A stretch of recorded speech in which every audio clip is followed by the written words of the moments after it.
हिमाचल प्रदेश के ऊना जिला के पेखूबेला के सौर ऊर्जा संयंत्र के साथ डंगे के निर्माण पर विवाद खड़ा हो गया है। सौर ऊर्जा संयंत्र को बरसात के पानी से सुरक्षित बनाए जाने को लेकर कई फीट ऊंची सीमेंटेड दीवार खड़ी की जा रही है, ताकि बरसात आने पर सौर ऊर्जा संयंत्र को नुकसान से बचाया जा सके।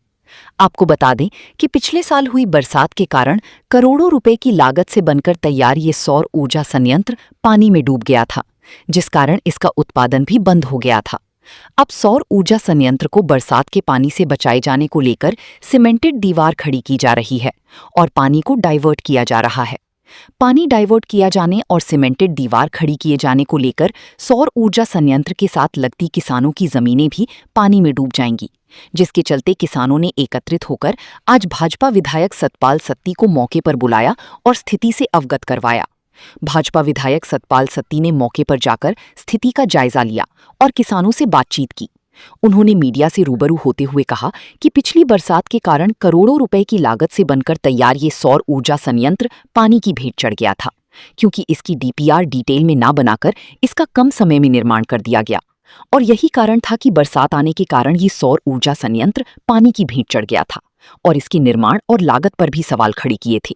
उन्होंने कहा कि हमने इसमें घोटाले की बात कही थी और मामला विधानसभा के अंदर भी उठाया था, जिसके तहत पूरे प्रदेश में ये मामला चर्चा का विषय बना था, लेकिन सरकार द्वारा इस मामले में कोई उचित कार्रवाई नहीं गई थी।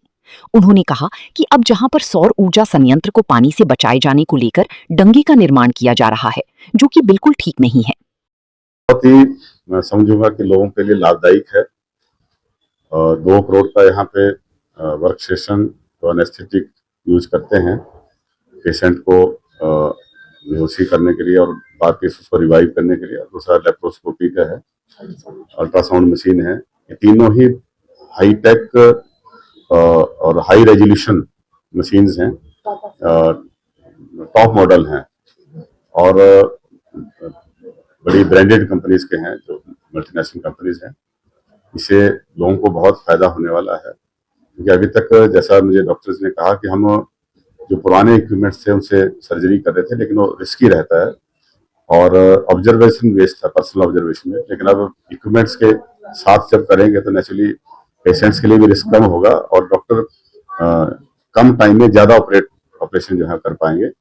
अब यहाँ पर जो है स्टोन्स के ऑपरेशन भी होना शुरू हो जाएंगे और कुछ गायने से रिलेटेड ऑपरेशन होंगे, कुछ जो हर्निया आदि है ना, इस तरह के अल्सर, इस तरह के जो ऑपरेशन जो है उनको थोड़ा आसानी से और ज़्यादा सुरक्षित तरीके से जो है डॉक्टर कर पाएंगे। मैं सभी लोगों को बधाई देता हूँ, डॉक्टर्स को मुबारकबाद देता हूँ और हमारे जो डोनर हैं HDFC और उनको धन्यवाद देता हूँ। और साथ में कोटक महिंद्रा की तरफ से जो एक एम्बुलेंस, एयर कंडीशन एम्बुलेंस है वो उपलब्ध कराई, इसके लिए भी मैं उनका आभार व्यक्त करता हूँ। ये खास करके काम आएगी जब किसी बड़े हॉस्पिटल में पेशेंट्स को ट्रांसफर करना है जहाँ 108 की सुविधा नहीं दे पाते हैं। इन मशीन्स की वजह से और एम्बुलेंस की वजह से हमारे स्थानीय जनता को आने वाले समय में बहुत लाभ मिलेगा।